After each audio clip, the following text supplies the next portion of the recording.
So welcome to a sequel of an interview that I did prior to the election, prior to even what's the election before the election, Adam? The primary, even before the primary, even before the general. I had Adam on to share some thoughts at a very contentious time in Cecil County.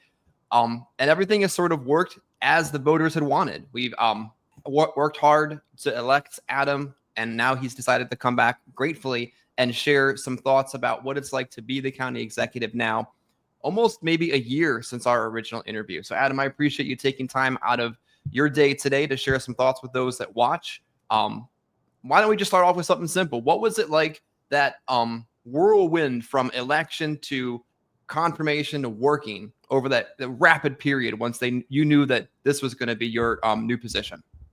Well, Chris, first of all, thanks for having me. I do enjoy your videos, and I encourage people out there, if you're watching them for the first time, to watch Chris's videos. He incorporates a lot of community things in there. They're important to Cecil County, and I appreciate the work that you do and for having me on your show. So I think the question he asked was, what was it like to transition from sheriff's deputy to county executive? Yeah. It was not as complex and complicated as you think. On the other hand, it was probably more of a whirlwind than what you might have thought. As soon as the election was over in November, we translated we immediately from campaigning to governing. We picked our team. We have a great team. We brought in a retired judge as our county attorney, somebody that's seen pretty much everything. He's well respected in the legal community, and somebody that I've known for 25 years in both, working in the criminal justice system. He's also done civil work, as well as he's been town attorneys for a number of towns. So he's very familiar with the permits and inspections and ordinances and things like that. So he had retired, and this was the perfect person to fill that role.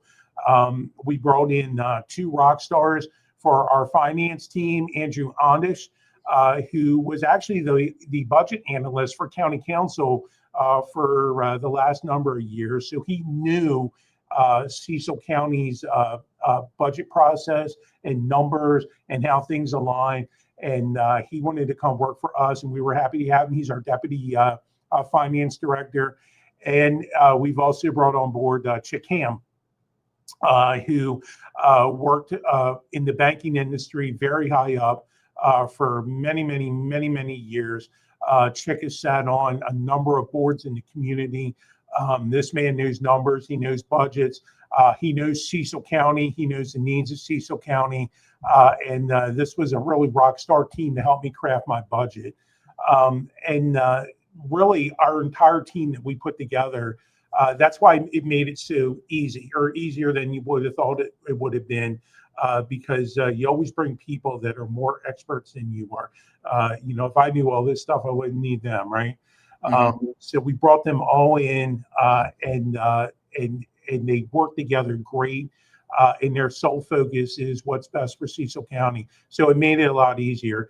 On the flip side of that, it was pretty chaotic as well, because transitioning from the police officer to the county executive, different jobs, right? My entire career has been public service. My entire career has been serving Cecil County. So that made things a lot easier. I've been in county government for 25 plus years. So I understood the basics of it.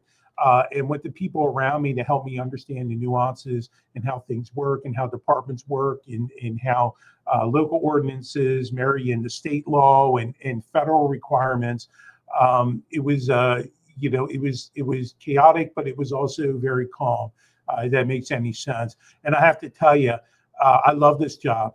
I do. I love this job. It's an honor to occupy this seat. Only 4 of us have ever done it. I haven't had a bad day yet. Yes. That's exciting. And what would you say in your current time in office has been the biggest challenge you faced? The budget, Mhm. no doubt.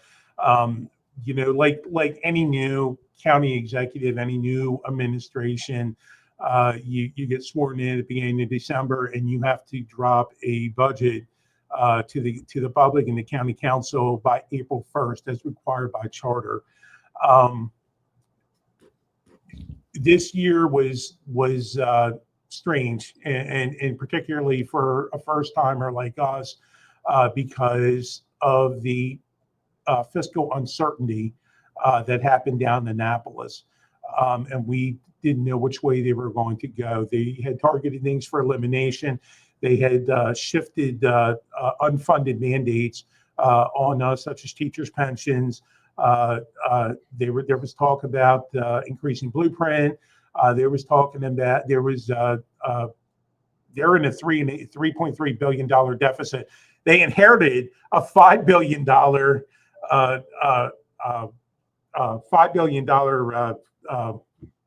what's the word I want to use? So they're passing a lot of stuff on to us, expecting us to take care of it without passing on any extra money Inherited to a do $5 it. billion increase from the Hogan administration. Mhm. But somehow in 2 years, with unchecked spending and things, now we find ourselves in a $3 billion deficit, right? Record deficit, right?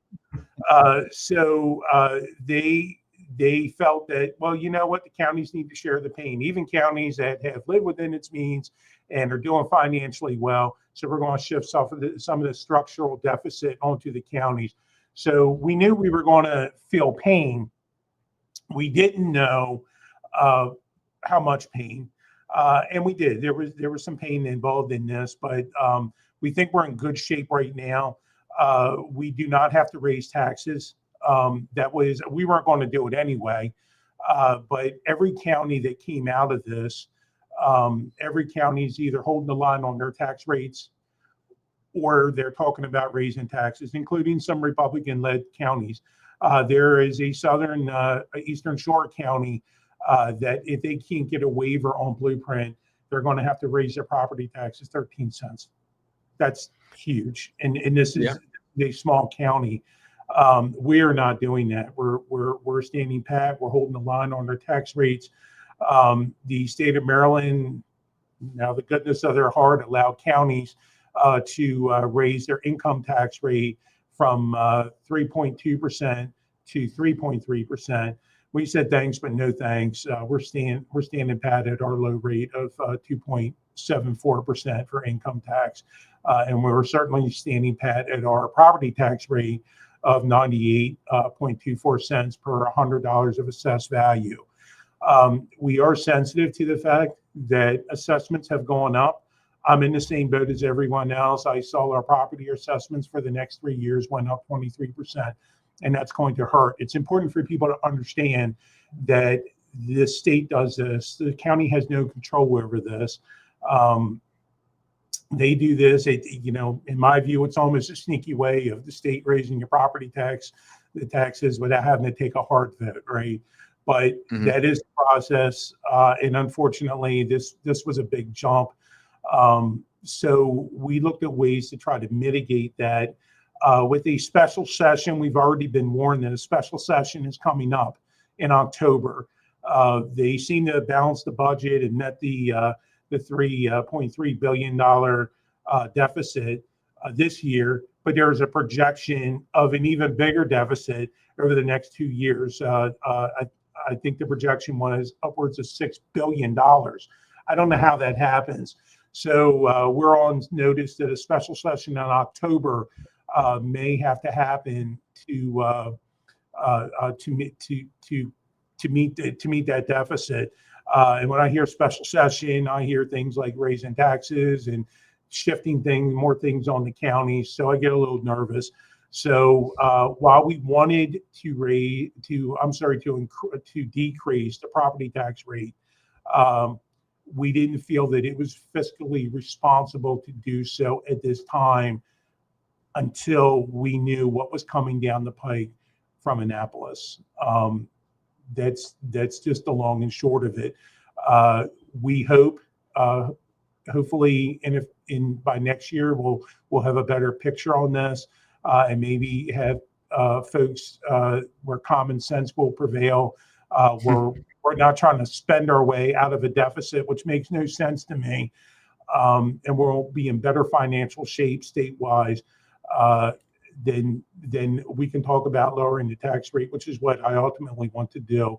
Maybe the folks in Annapolis can look at the way things, we do things in Cecil County and take note. We're happy to have them come down here and show them, because we seem to be able to fund what we need to fund, essential services and things that affect our quality of life without raising taxes. So, we're happy to show them how we do it. Well said. We're going to walk through, for those listening or watching, the different parts and the highlights of the budget that he worked so hard with the team to present, which you can read and watch publicly. But there's some key things that I want to talk about first, and then we'll spend time going into the meat and potatoes of the budget. One of the ones that I'm sure people are going to want to hear about, because the amount of attention that the school budget or the school issue brought to attention is kind of what brought us to this point from the very beginning. So that's where I'm going to kind of start, and then we'll circle back into the budget. You said, as we were warming up this morning, that you worked with the school board kind of in a very anti-political, very communicated way to get what you wanted and to get what they wanted and to find a compromise and to get it into the budget. What I'm trying to say is, can you talk us through what it was like to work with the school board and the school administration to craft a budget that worked for both the county and the school district? Well, during the campaign, I said that we were going to do this behind closed doors in private. We weren't going to negotiate in public. I think that was a mistake from the last administration, and it caused a lot of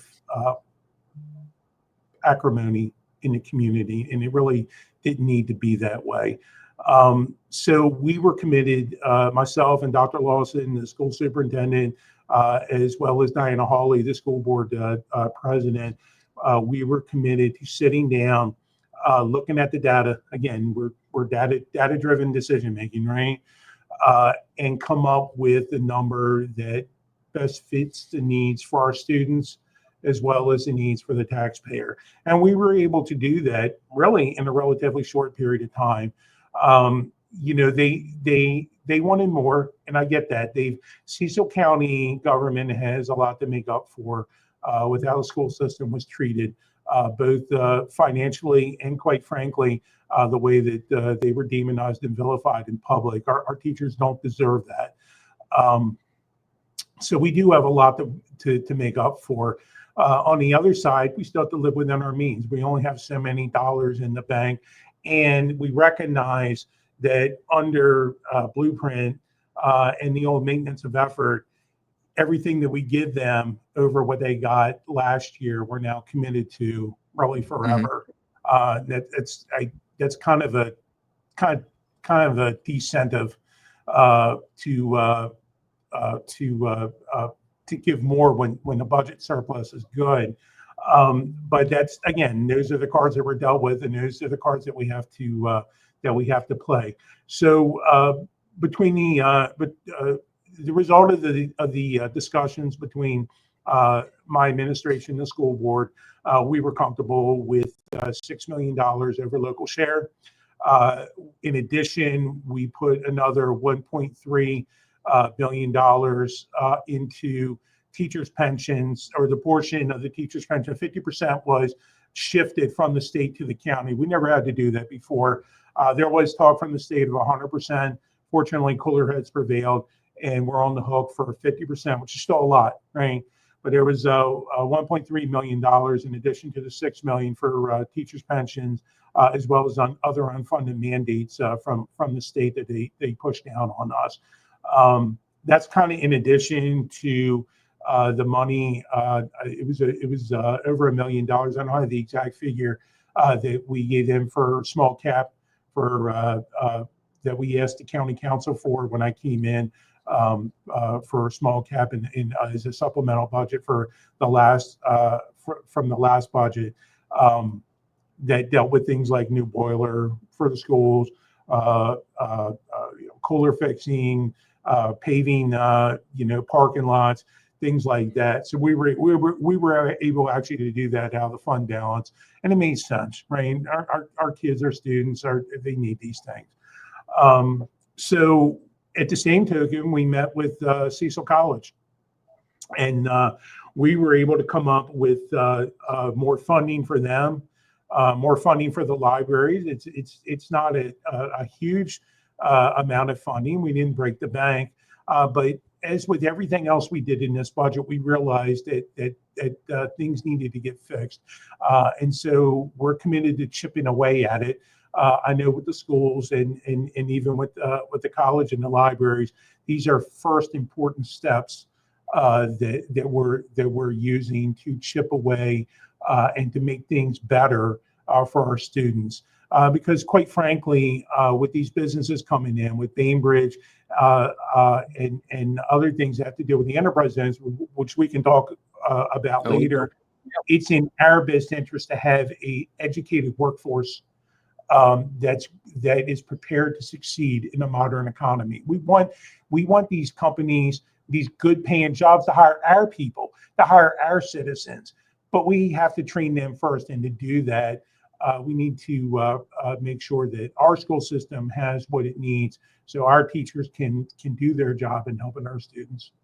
Yeah, and working in a lot of urban environments over the years, I noticed that as soon as there was a lack of places for people to work, even if it's just entry level work or, doer level work, not the, highfalutin kind of work, the blue collar work, as soon as those places started to disappear, the problems in an urban environment continue to grow. There's nowhere for them to make money. There's nowhere for them to go. And before you know it, cities begin to crumble from the inside out. So in a county setting, making sure there's places that people can go work, regardless of their trajectory in life, is so critically important. We're going to spend a moment on school, and then we're going to walk through more of the budget. But this is a question I think is so important because today, as we're recording this on a Friday, the schools are conducting what's called an ALIS drill. They practiced it the week before, but today, someone goes and runs down the hall and bangs on doors and loud music plays. It's essentially an active shooter, intruder kind of drill for schools, for preschool, elementary, like young kids that stresses them out. It scares them, but it's a reality of the world we live in to have them better prepared if that were to happen. I didn't prep you on the question, but you always say every question's fair game. And coming from a law enforcement background, what are your thoughts in the future about resource officers and the presence of law enforcement in at least middle and high school, since today they're practicing for active shooter kind of drills? Sure. I think it's fantastic. Our sheriff's office runs an incredible school resource officer program, SRO program. I know that Elton also has a SRO in their schools too. Right now, they have one SRO for every high school. Then each SRO is assigned middle schools and the elementary schools in their area. In a perfect world, in a perfect budget, I would love to have an SRO in every school. The students love them, the teachers love them. They really they not only are there to protect our kids, but they're such a good role model, and they teach, and I know when my kids were going to school, they loved their SRO, and not just because their dad was a cop, but they felt safe there. They felt that they were able to talk to them. They were mentors. It's a very good program. And unfortunately, you and I are old enough to remember that, we didn't have ALIS drills or active shooting drills in schools. That never crossed our mind.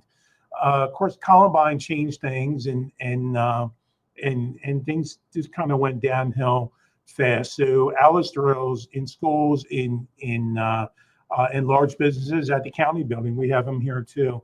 They're unfortunately necessary to prepare people for if the unthinkable happens. One of the lessons from Columbine was if you look at the videos, they're probably not public, but in our training, when we looked at the videos, was that the students and teachers really didn't know how to respond to this, and they didn't fight back, right? And if you looked at a lot of the scenarios, that whether they were in the library or if the students had just thought to fight back instead of what they were probably conditioned to do on TV, which is when you shoot, you fall dead, even though, physiologically, we know that's not necessarily true. Fight, fight, fight, resist, resist, resist. There probably would have been less carnage, and the shooters probably would have been neutralized quicker. Also with law enforcement at the time was taught to wait for backup, right? We're not taught that anymore. You stop the threat. I don't care if you're off duty or you're one lone deputy. If you hear that call go out of active shooter at a school or really anywhere, your job is to get there. You don't wait for backup. You don't wait for, SWAT to get there.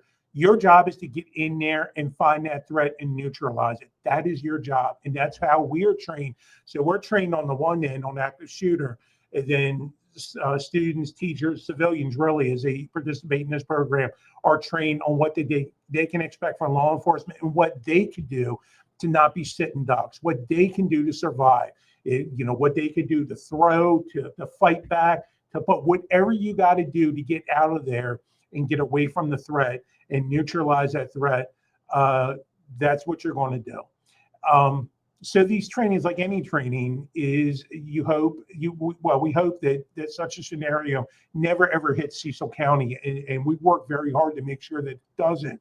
But if the unthinkable does happen, hopefully your training kicks in and you know what to do and you're not going to panic, and the teachers know what to do, and you incorporate the best practices to try to ensure your survival. So it's sad that our kids have to grow up in this environment. I guess it's reminiscent of our grandparents of having the nuclear bomb drills of having to hide under a desk. I don't think you and I ever had that in school. I know that I didn't. So we were kind of at that generation where it was between these two big threats, right? But this is the world that we live in, and so this is the world that we have to prepare for. Yeah, hopefully, as your time in office continues, we can look more and more at potential staffing increases. Yeah, I'll trade a few more potholes for maybe a sheriff's office or officer in every school, but that's a challenge in the years that you can look at together. Well, we're going to go. Just to touch on that, I would, in a perfect world, I would love to have. Harford County does. Harford County has an SRO in every single school.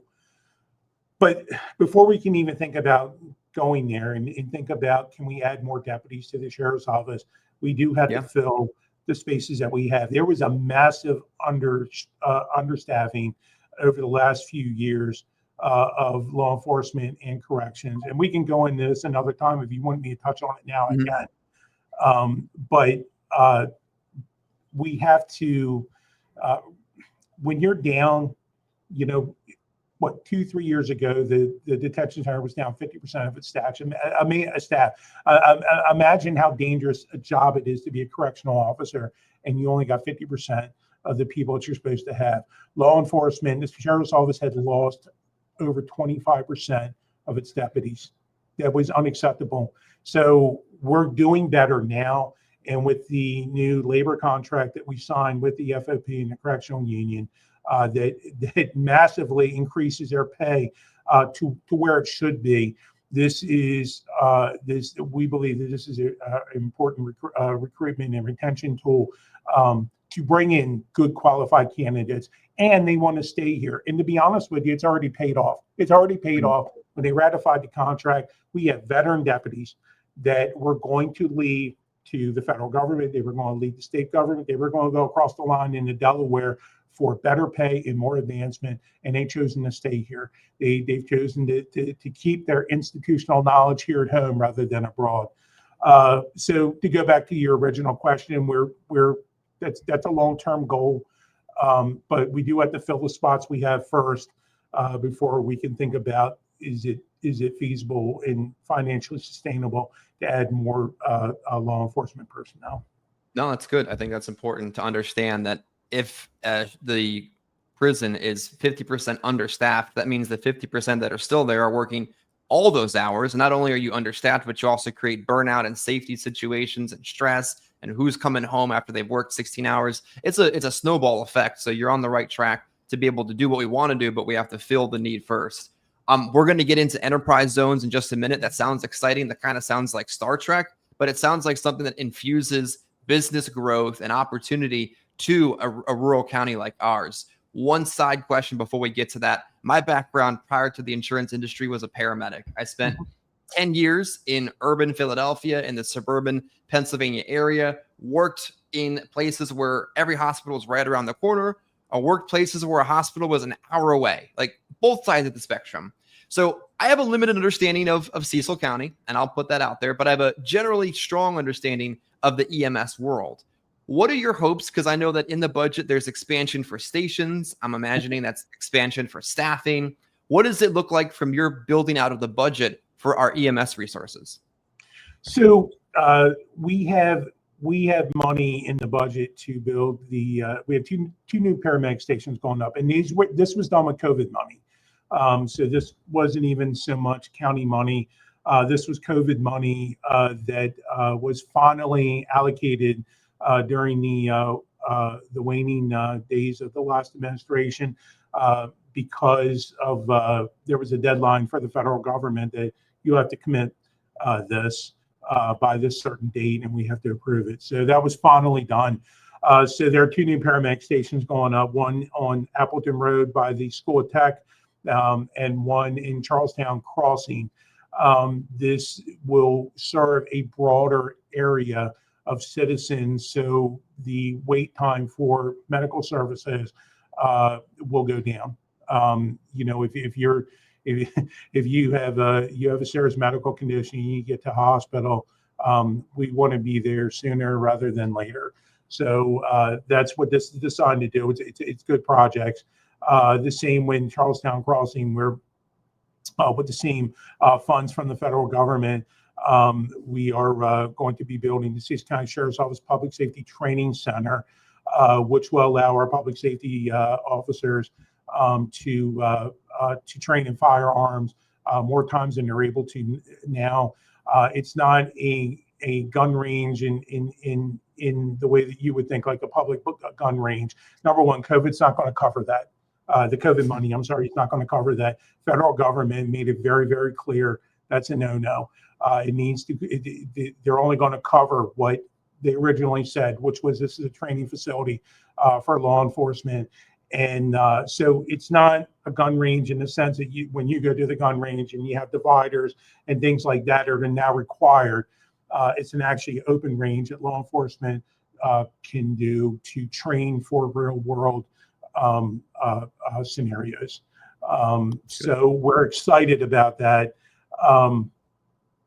But going back to the paramedics, we have they're in their last year of their labor contract. We're excited about next year negotiating a labor contract with them that again is appropriate and appropriately compensates them for the incredible and heroic work that they do.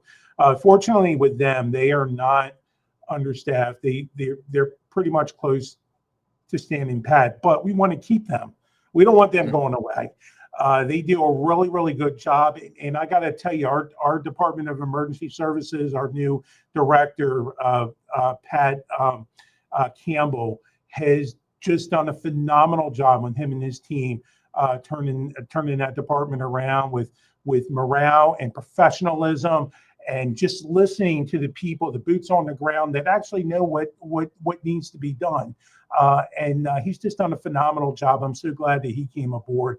And he is completely on board, and we see eye to eye over my strategic priorities of the county and how that incorporates into the Department of Emergency Services.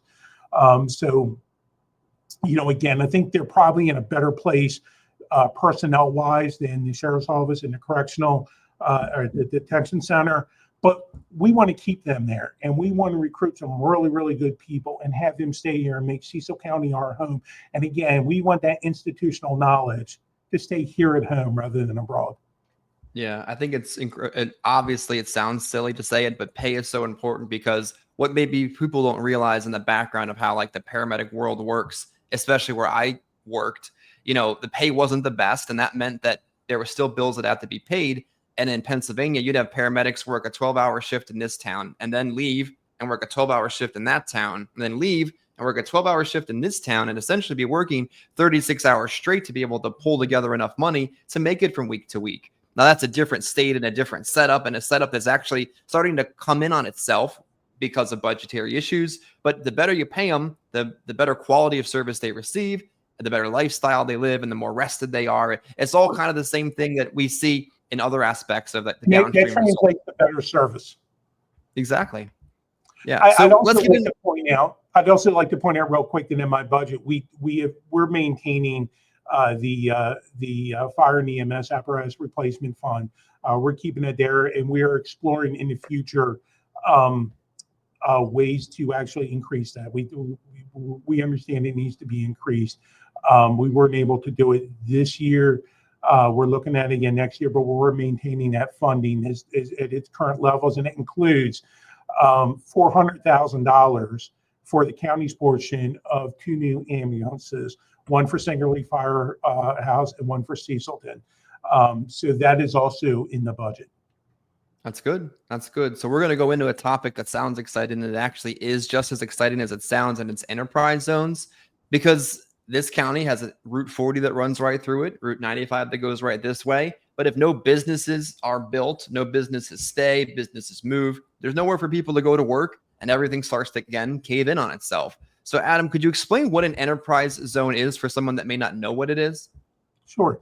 Yeah, I didn't know a whole lot before I took office, but I educated myself real quick. So what the enterprise zone is, it's a program. It's been around for a long time. It's a state program, and it designates a certain area of the counties. In our case in Cecil County, it's the Route 495 corridor. It includes Bainbridge. And there are tax credits that when you ask businesses to come here and we want to attract them to Cecil County, the plan is they only pay a portion of their property taxes for up to 10 years, and each year it progressively gets higher until year 10 they're completely 100% of their property taxes. What the program does is the state subsidizes the cut, so that the county gets 50% of what the business doesn't have to pay. So they're only paying 20% their first year. Then the county gets reimbursed 40% of that, right? Because 20 minus 100 is 80%. So we're losing out 40%, but we're also getting 40%, and then so on down the line. And what this has done is it allows these good paying jobs to come in here. I know there's a myth that this is all warehouses. That is not true. The number one industry in Cecil County is manufacturing. We do have warehouses. We have a lot more manufacturing jobs, including really, really good paying jobs. And we have more. I'm sorry. If you want to talk about warehouses, drive up through New Jersey and you can be warehoused to death. So if you think we have a warehouse, if you just go right up 95, cross over Delaware, and have your warehouse fun, it's not that much of an issue here for sure. Yeah, no, it isn't. We do have warehouses, but manufacturing is the number one industry, and we also have a high on that list is technology, and I'll give you some examples. Great Wolf Lodge, enterprise zone. Northrop Grumman, enterprise zone. In fact, back in 2018, Northrop Grumman, only a portion of their holdings were in Cecil County at the Elton campus at the old Vicall place. As of right now, they've expanded because of the enterprise zones. They were able to expand twice, and they're getting ready to do a third one with really exciting technological technology. And these are good paying jobs. These are jobs that are paying six figures, right? And now 100% of their holdings, 100% of their holdings are now in Cecil County.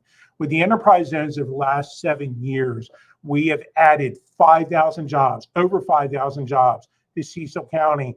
And these companies have brought in well over $1 billion in capital investments just to Cecil County. We have 106,000 residents, and they're bringing in that kind of capital investment to Cecil County. So we want that to continue.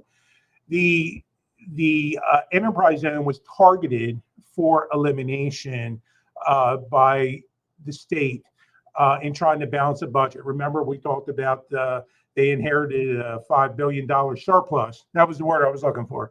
$5 billion surplus, a record surplus, and now we're in a record deficit of over $3 billion. So to balance the budget as required by the state constitution, you either have to cut or you have to tax. So they've done both. They committed to cutting $2 billion in cuts and then increase $1 billion in taxes, right? Now, the governor made it clear that in his view, we have to grow our way out of this structural deficit. But the enterprise zones was on the chopping block. So we made our case, and I testified twice. We knocked on doors and on any senator or delegate that would listen to us. You know, you want to talk about some shoe leather that we wore out. We were down there. We were down in Annapolis constantly trying to save this program. I was on the phone with the governor's office every week. We finally had they say, well, you need to meet with us. We brought a white paper out that our economic development director, Sandra Edwards, who is another rock star that we have, put together the data in a white paper that's available to the public that shows this is how we grow. Cecil County's been growing our way out of this. This is the blueprint on how to do that. This is what the state put into the program over the last 5 years, and this is what they got out of it. And the numbers weren't even close. We were able to present that information to the General Assembly, to both the House and the Senate, and we were able to present that in very intense but useful discussion with the governor's office, as well as the meeting with the governor, the private meeting I had with the governor when he came up a few weeks ago to Great Wolf Lodge. And we made our case, and they agreed that this is not a good program to cut, that it does follow his philosophy of growing our way out of this structural deficit. It does increase jobs. It does increase revenue. And this is going to result in many, many, many millions of future revenue that's going to allow us to fund the things that we need to fund without raising our tax rates. It's a tremendous program. We fought very hard for it, and I'm proud to say that it has been removed from elimination. This is a huge win, and I cannot overstate how important this was for Cecil County and our overall economic growth and health. That's great. We're going to get to a little bit about this senior and veteran tax credit, which I think is another public win in just a moment. But there's one other question I didn't prep you for, but it came up during the conversation that I think people would be fascinated to hear. What's it like working with a Democrat governor? I think Westmore is obviously recognized as a rising star in politics. I imagine he'll be on the national stage in very short order. But what's it like at the county level with a Republican county in a rural environment working with a big city-based, Democratic governor? You guys kind of see things a little bit different, but what's it like working with somebody like that? So I'll work with anybody if it helps Cecil County. That's my job. I'm a Republican. I'm a conservative Republican. I don't think the governor's under any illusion that I will be campaigning for him next year. But again, remember when we talked about before, when my campaign was over, I switched from campaign mode to governing mode. And I have 106,000 people that depend on me to try to make the best decisions that will improve their lives.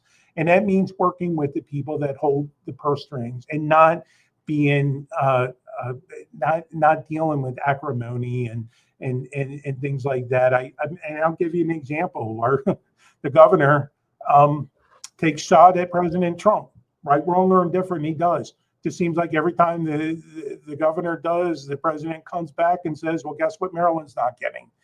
I don't ever want to put Cecil County in that situation, particularly outside of a political year, where we're trying to negotiate things with the people that hold the purse strings, with acrimony and politicize it. He's the governor, and that office by itself deserves respect. And when he comes to Cecil County, it's our job to meet him and to talk with him about the things that are important to Cecil County. And when him and I have private meetings, what we say in private is between him and I. And I'm sure that he will tell you that I take up for Cecil County, and we maybe discuss things that we don't agree on. But I don't think it's in anybody's best interest for me to pick a fight with a guy that can decide our economic future. We need to work together, and I'm doing my job if I can get the best deal for Cecil County. I have to play the cards that I'm dealt, and I have to play them smartly. So, to the extent, what's it like working with them? I've been a cop for almost 30 years. All right. My entire job, if you boil down, is solving problems. And you solve problems by talking with people and trying to see things through the eyes of the other fella, and trying to get him or her to see things through your eyes. And really, the solutions come from compromise, and that's just governing. So yeah, to that extent, I've had a good working relationship with him. He has been receptive to some of the things that we brought to his attention. Other things, maybe not so receptive.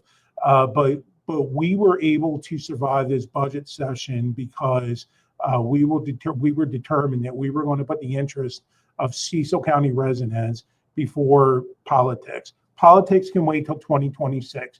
After the primary, and we have a Democrat candidate for governor and a Republican candidate for governor. That's the time for Republicans and Democrats to campaign and things like that. But right now, that's not the time. Right now is the time to focus on what's best for Cecil County and how do we get there and how do we get it. Well said. Side note, I think what Great Wolf Lodge and the enterprise zones do for the county is incredible.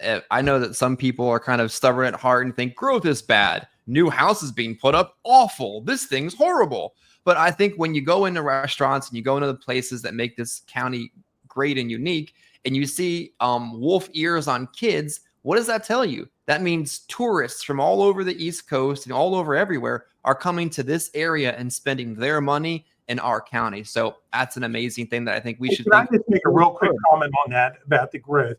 You're right. Growth is inevitable, but it needs to be sustainable. The county has a comprehensive plan. We have a growth corridor, and under my administration, we're going to keep with that.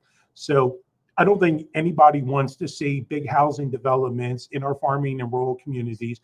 I don't think anybody wants to see condos on our waterways. I think that we said this is our growth corridor.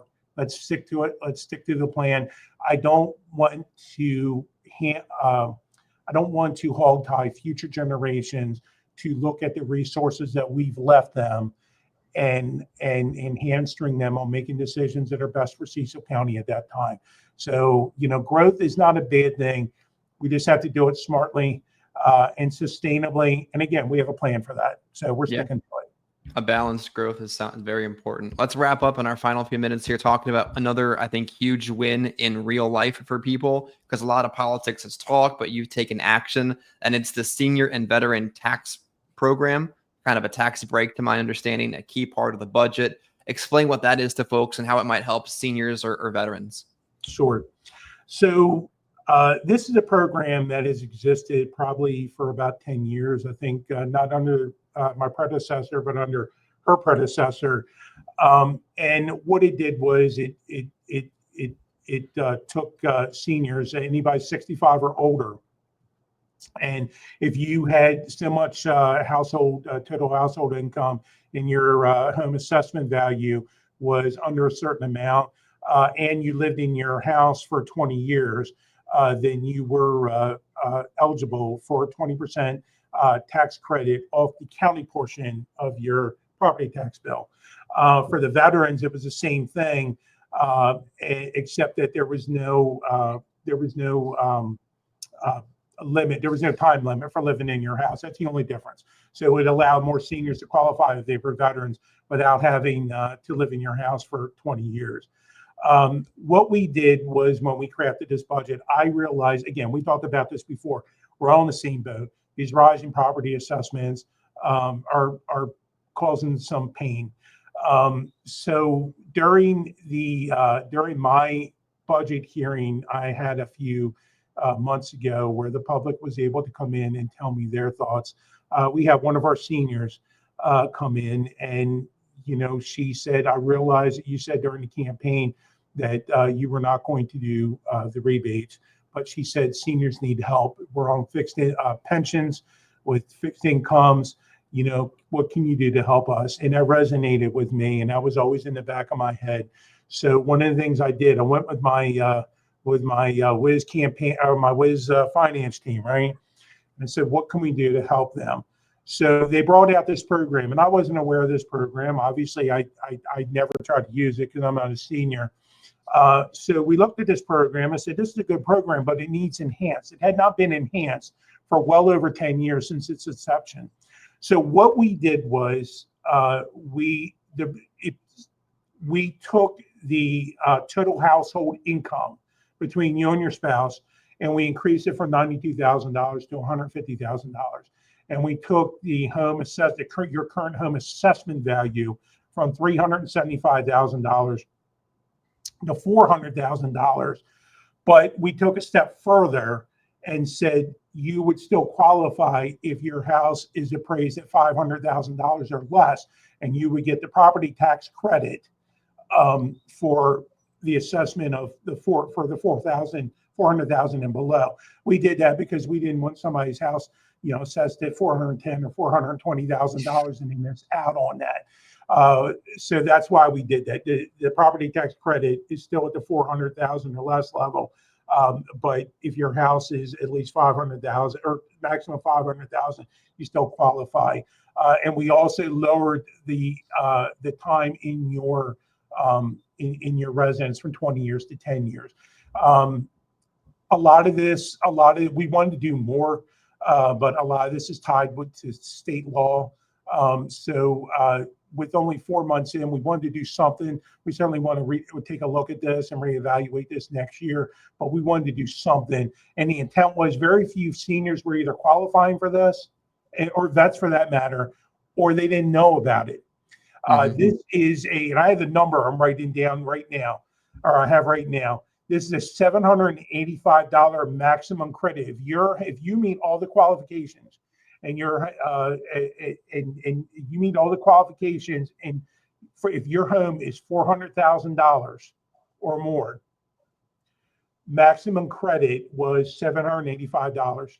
That's off your state, or the county portion of your tax bill.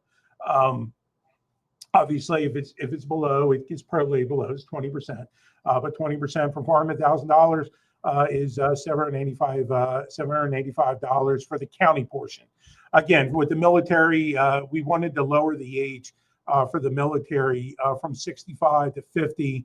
But again, this is tied to state law. But again, if you're a vet or a surviving spouse of a vet, and the vet meets this criteria, you are entitled to this program, and it does it, but you don't have to.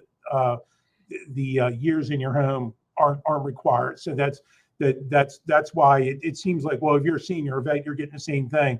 For the veterans, they took away the years in home. But again, a lot of people didn't know about this. So what our job now is to put this out to the public. So we put something out on video the other day explaining this, as well as where they can find the information. And we're going to be going out to town council meetings. We're going to be going out to community meetings, to VFWs, to American Legions, to senior centers, anywhere that we can, where we can go to tell these folks, we want you to take advantage of this. You're entitled to this. If you're 65 years or older as of July 1st of the tax year of this coming year, If one homeowner meets the age requirement, if you lived in the same home for 10 years, not a requirement if you're a military vet, if your property assessed property value is 500,000 or less, and the credit only applies to 400,000 in assessed value, and then there are things like you have to have proof of income and things that you'll have to bring in with you. We want you to take advantage of this. Now,